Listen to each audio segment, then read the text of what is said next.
Welcome to the HCI family of podcasts. We're your source for personal, professional, and organizational growth and development. We share our own original research, explore industry trends, and interview executives and thought leaders from across the globe. Join us for practitioner-oriented content around all things leadership, HR, talent management, organizational development, and change management. Maximize your personal and organizational potential with the HCI family of podcasts. Kathryn Landis, welcome to the conversation today. Thank you for having me. Excited to be here. It's a real pleasure to be sitting down with you. You're joining us from Brooklyn. I'm south of Salt Lake City in Utah. And today we're going to be talking about effectively leading diverse teams. And when I say diverse, I'm not just speaking in the kind of traditional, gender, race, ethnicity kind of diversity. I'm also talking about cognitive diversity. I'm talking about generational diversity, all of the different forms of diversity as they manifest within organizations and within our teams. And frankly, we're in a time where I think diversity is it seems like an all-time high. And certainly from like a generational diversity standpoint, I think it definitely is an all-time high in terms of having 5 generations in the workforce simultaneously. And so it leads to all sorts of unique challenges and opportunities for leaders. And are you up to the challenge, in your leadership roles? And so that's what we're going to be unpacking and talking about together today. As we get started, I wanted to share Kathryn's bio with everybody. Kathryn Landis helps organizations accelerate success by empowering growth-minded leaders and their teams with executive coaching, team coaching, offsites, and leadership development training in today's dynamic business environment. Kathryn's insights and strategies have gained recognition in prestigious publications like Harvard Business Review, Fast Company, and Forbes, further establishing her reputation as a sought-after expert in the field. She holds an MBA from Northwestern University, certificate in executive and organizational coaching from Columbia University, among many other accolades and achievements. I'm going to pause there, Kathryn. Anything you would like to share about yourself by way of background, personal context before we dive on into the conversation? Yeah, I think what I would most want to share is that I sat in the seat prior to launching my own organization as an executive and team coach. I worked for large Fortune 500 companies running marketing and sales. I've worked for startups. So I pivoted into this position because I didn't like how it felt in many ways. I had a bad leader and it changed my career trajectory. And I'm like, I want to go out there and I want to help leaders be better because I think your personal happiness and the way you perform and show up at work is so much improved when you have a great leader. And I'm on a mission to help leaders be great, which sounds cheesy, but I've done all the personality tests and I'm 100 out of 100 on altruism. So I got to get paid because a girl needs to eat. But besides that, I'm here to help leaders. Yeah, well, I love it. My kids ask me, Dad, what is it you do? Because, they know I'm a professor. They know that I do these different things. I write stuff and whatever. And I basically say this exact same thing you just said. Like my goal, my mission is to help leaders be better and to help organizations be healthier and just help people to have a good experience at work. Like we spend the vast majority of our waking hours at work. And the people you surround yourself with make all the difference. I mean, there are crummy jobs and poorly designed jobs and those sorts of things, but there's so much research that shows like if you have good coworkers, if you have a good leader, like a lot of that other stuff doesn't matter as much in terms of your personal satisfaction, your personal engagement, your willingness to kind of put in that discretionary effort. People are willing to be with a good team and a good leader. And the converse is also true. Like you can have a great organization, great products and services, a mission you believe in, a great job, great title, great pay, even good coworkers, but your boss sucks, and your life is going to be miserable. So, 100%. People end up bailing from those situations and seeking, knowing their value and seeking other places. So, I mean, it really is such an important thing. And I think another piece is just the fact that leaders usually aren't trained in leadership. Like they're promoted because they have technical expertise, because they have specialty, success in their specialty area. And then they find themselves leading people. And leading people successfully is a completely different skill set than usually what's required in a lot of the other areas of expertise someone may have had coming up through their career. That's not to say people can't become great leaders. I firmly believe this can be taught and this can be practiced and this can be learned and you can build those muscles. but you can't just assume that just because all of a sudden you have the title, people are going to like follow you well, and it's going to be a healthy, sustainable environment. It just won't automatically be that. And in fact, the opposite is often true. It will kind of by default be unhealthy unless you make it healthy, right? Yeah. And to folks listening to this, I would say John Maxwell has a whole book on, and it just talks about the 5 levels of leadership. The lowest level of leadership is people following you because they have to, because they report to you. So you mentioned you teach. I also teach. So I teach one class a semester at NYU, and a lot of my students are, you know, individual contributors, or they don't have a team yet, and they say, "Well, how can I be a leader?" Well, you can be a leader because when people follow you because of your influence or because what they You're a believe or leader. your Yeah. output, that makes you a great leader, not that direct reporting relationship. And typically the clients that I work with are at the C level. So Mhm. they've been in leadership a while, but you could also find yourself surrounded by folks that are afraid to tell you what they really think. Absolutely. Also find yourself trying to drive change, and it's tough, right? And trying to see around corners and bring the organization along and carrying that all on your shoulders, it's exhausting. So I come in as that third party, neutral Hmm. Hmm. person, and I can tell you what I really think and can bounce off and be a mirror for you and help support you thinking more expansively. So I love what I do. Yeah, well, that's great. And you're absolutely right. Whether it's intentional or not, leaders very quickly, especially the higher you go, they can find themselves in a bubble, right? And you can try to proactively surround yourself with diverse voices and encourage people to push back and challenge your thinking and assumptions and whatnot. You can do all that, but kind of the dynamic is such that by default, you're going to end up having a lot of people, who might explicitly be sycophants and like yes people and only telling you what you want to hear. But even if that's not their intention, like people just tend to, kind of go along with the flow of what their leaders are asking them to do and not explicitly challenging it all the time. And so you just very quickly find yourself in a bubble. And you just have to be extra proactive about finding those outside voices, finding other perspectives, challenging your thinking and assumptions, really pushing on it, and even setting kind of the expectation within your own team like, hey, I expect in these meetings that people are going to push back on me, and if you're not and you're disagreeing with everything you said, with everything I say, I'm going to like call you out and tell you need to like challenge me. Like you literally have to do that, otherwise you're going to find yourself just in a complete echo chamber, despite whatever your good intentions might be. And so leadership is hard. Leadership is hard, not necessarily because it's rocket science. I mean, I think the basic principles of good leadership, are honestly relatively straightforward, but it's hard because we're human. It's hard because we have our own baggage, we have our own, bad experiences, we have our own kind of biases around what leadership looks like and how we've seen it over our lives. And it requires a really consistent, intentional effort to improve our leadership capabilities. And it's something you never arrive at.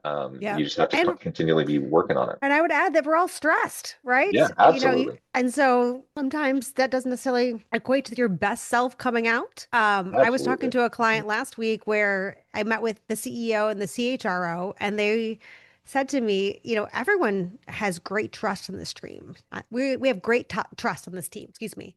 And I spoke to the team members one on one. Well, no one felt comfortable being vulnerable with each other. And so if you're not able to be vulnerable, that means you don't trust, right? So you're not willing to raise ideas, you're not willing to speak up, you're not willing to you're concerned about what other people might think. And so having a better understanding of where your team's at and what the opportunity cost of not moving the team forward can be incredibly valuable. Hmm. Hmm. And so there's so many different like aspects of leadership we can hone in on, of course, but we're really going to focus the majority of our time today on like that diverse leadership, like leading diverse teams. And it's a bit of a fraught kind of space to even have conversations in right now. There's so much polarization around diversity, equity, and inclusion language. I mean, it baffles me. I mean, I understand, again, human nature is human nature, and I understand tribalism, and I understand, you know, the way media and social media drives clicks and kind of sows seeds of discontent in order to make money. Like it's just kind of the way it is. But man, it's a hard time now to proactively speak around inclusion efforts. And as a leader, there's LGBT stuff, there's race, ethnicity, gender, religious stuff, of course, all the traditional Title VII stuff. But then there's the diverse generational workforce that we're working in, and distributed teams across areas, and there's all the cognitive diversity, and there's all of the just socioeconomic diversity and the various backgrounds people bring with them to the team. There's so much research that shows how valuable the diverse teams can be if led effectively, but they also can be incredibly problematic if they're not led effectively. Like it's not like an automatic that you're going to have a more successful team just because you check boxes of like different labels.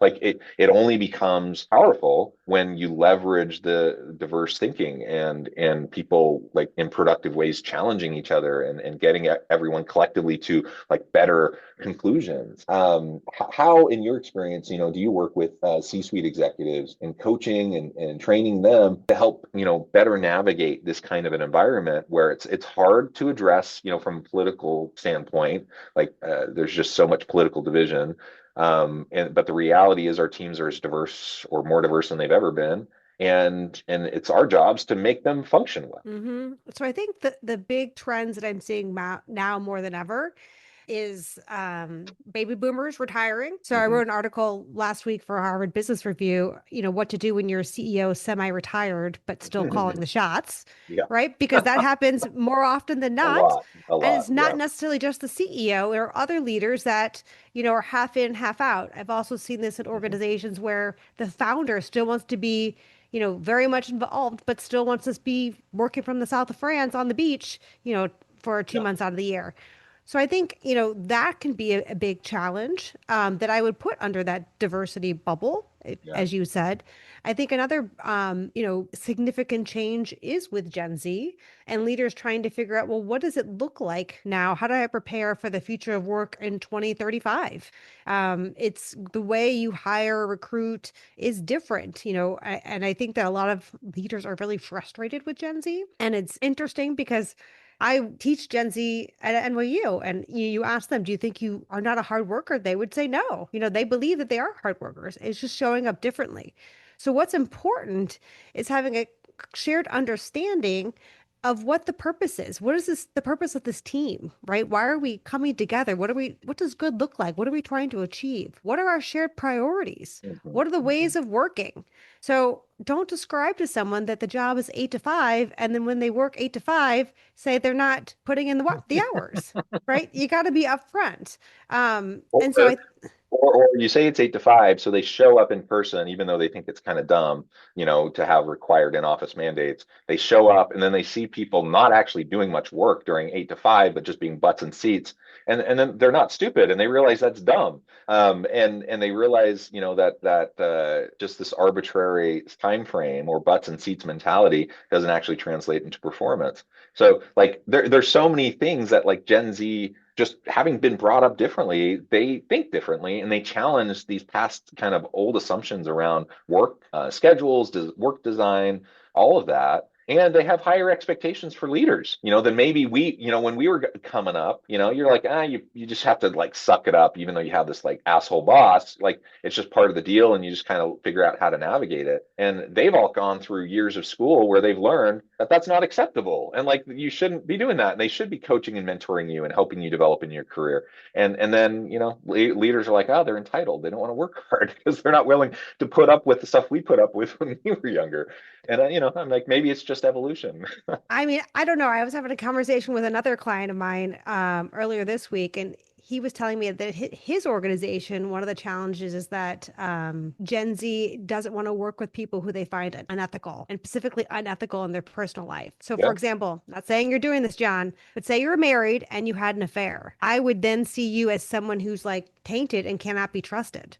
Whereas, or maybe, you're that person that's hitting on people in the office or whatever. I feel like at my age or in my generation, it's like, well, if he does what he does in his personal life, I don't agree with that, but that's him. As long as it's not happening in the workplace, I don't care. or, I could still work with them, but now they're really taking things to heart. And in fact, this chief people officer is having such a struggle trying to manage all these Gen Z who are really wearing their, ethical standards, I don't want to say on your sleeve, but leading with it. And so maybe they'll get more jaded over time, as some of us do, but it's very different. Well, and I just look at that. I'm like, good for them. Yeah, I understand. You got to live in reality, and like people are flawed. We're all flawed. We all have baggage, and we all have things that aren't ideal. But there's been way too much of a pass given to way too many people for way too long in terms of their behavior and what they say and they do. And yeah, I mean, maybe it's because I feel that way too, but I'm like, good for you. Like, I wish more people would be willing to call out bad behavior. And yeah, I mean, of course it erodes trust. Of course it does. It should erode trust, in my opinion. And so, like, I see that not as a negative for Gen Z. I see that as like, let's rise to the challenge of actually being the type of leaders we're supposed to be and not giving ourselves a pass when we do I'm stupid. not saying it's a Yeah. negative. I'm saying it's a change. It's And yeah, absolutely. You're and not saying try, it's a negative, but some are saying it's a negative yes, because yes. it's a change, and people are they're just like, oh, come on, get with the real world, and they'll spout off all that kind of all those tropes. I'm like, but it doesn't need to be that way. And there's a whole generation of people who are saying, you know what, we're fed up and we're not going to deal with it being that way. Now you're right. They very well may become jaded over time, and this may shift, but at least for now, like let's see it as a call to action. Like let's be better. Yeah, let's be better. Anyways, you're absolutely right. Like there's a fundamental kind of mindset shift around how younger millennials and Gen Z are kind of approaching the world generally, how they're approaching work, and really their values, like what their values and priorities are now compared to say previous generations. Now, Hmm. it's also important to note that sometimes we put too much emphasis on like these age cohorts. uh, there's also just the reality of like younger people tend to be younger people, right? Like when I was younger, I probably exhibited some of those characteristics more than I do now. When my dad was younger or my mom was younger, they probably exhibited more of those characteristics than they do now, because part of it's life stage, right? Part of it's career stage, and it's not just when you happen to be born and like all of that.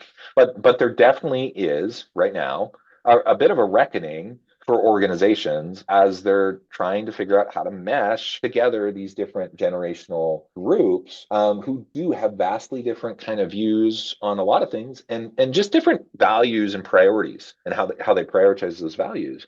And that's not an easy thing to navigate when you're trying to create a culture that's inclusive, when you're trying to create a culture where people can understand, buy into, and live out the mission and the values of the organization. When you have people coming from all different directions on that, that can be a really tough thing to establish, and then to like carry forward with momentum, towards a sustainable end for the organization.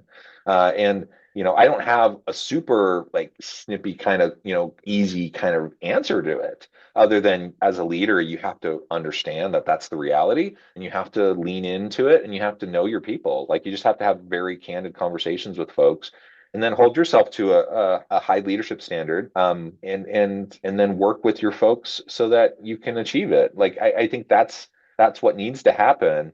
And in my experience too, most workers on teams, they don't expect perfection. Like there's kind of this old mindset of like a leader needs to be show strength, and don't show vulnerability, show strength, and always you have the answer, and you're gonna lead with authority, and just really that sense of like things are more or less figured out, and we're going to drive together to get there. That isn't necessary. Like that just isn't a necessary kind of a leadership style. And most people would prefer more authenticity and vulnerability, and they want success, and they want to see progress, and they want to see that we're moving forward and achieving our goals. But people aren't dumb, and they realize when you're just spouting stuff, and when you're not living up to it, or when there's unrealistic goals set by the organization, and they're being held to something that's unattainable or whatever. Like so just be real about it, connect with your folks, talk with them,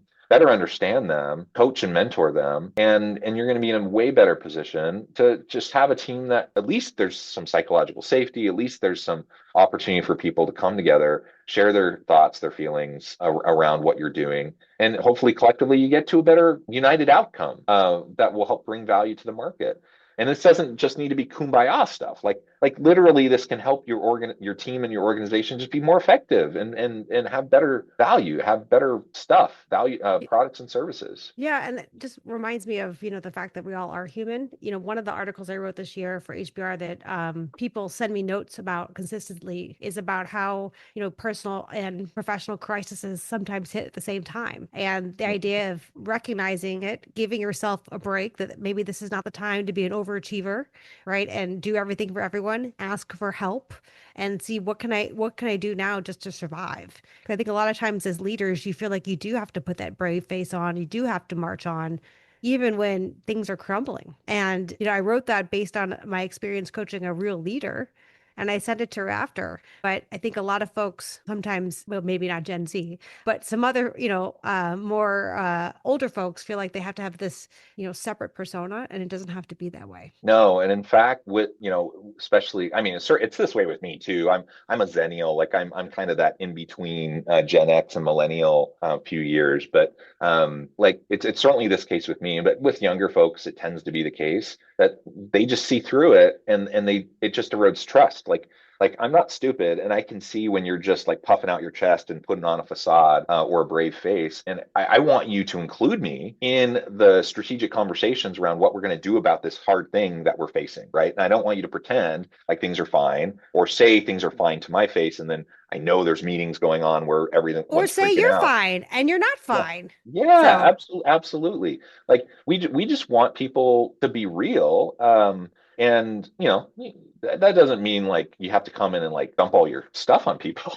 well, I say bring your best version of yourself. You don't have to bring your whole version, right? So you But don't have to tell that everyone doesn't mean everything. you have to have a mask on where you're just like putting on this facade all the time. So yeah, I think you've brought up some really great points. There's a whole lot more we really could discuss because this is a huge topic, but I know at the time I'm going to have to let you go here in a minute. Before we wrap things up, I wanted to give you a chance to share with the audience how they can connect with you, find out more about your work, where they can find your articles, and help to improve their situation, and then give us a final word for today. Yeah, what I'll do is I will give you a toolkit that I created. It's about a one-pager to help leaders think about how do you navigate a multi-generational workforce. So I'll give that to you. I'd invite you to follow me on LinkedIn, Kathryn Landis, and then visit my website. But let's continue the conversation. As you mentioned, John, there's so much we could be discussing.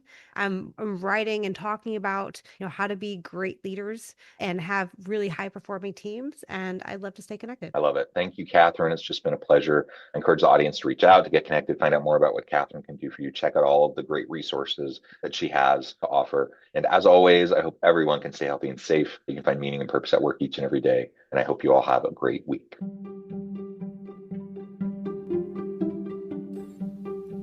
Thanks for joining us for this episode of the podcast. We hope you stay healthy and safe, and please join us again soon.